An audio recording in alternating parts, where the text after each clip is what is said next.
পর আজকে হালকা বৃষ্টি, হালকা না ভালোই হইতেছে বৃষ্টি, ভিজতেছি আমি।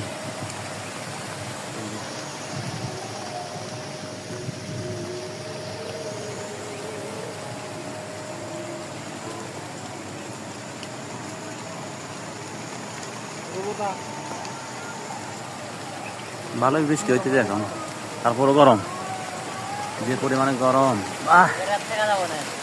থাকা যাবে না, থাকা যাবে না। আরে বৃষ্টিটা অনেক হইতেছে। ওই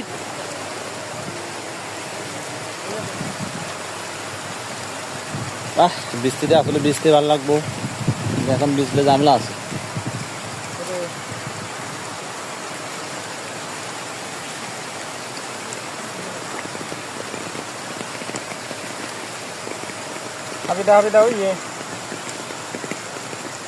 হোক আরো বৃষ্টি হোক, আমার মনে হয় তেমন বেশি বৃষ্টি হবে না। যে অবস্থা, আকাশটা একবারে ক্লিয়ার।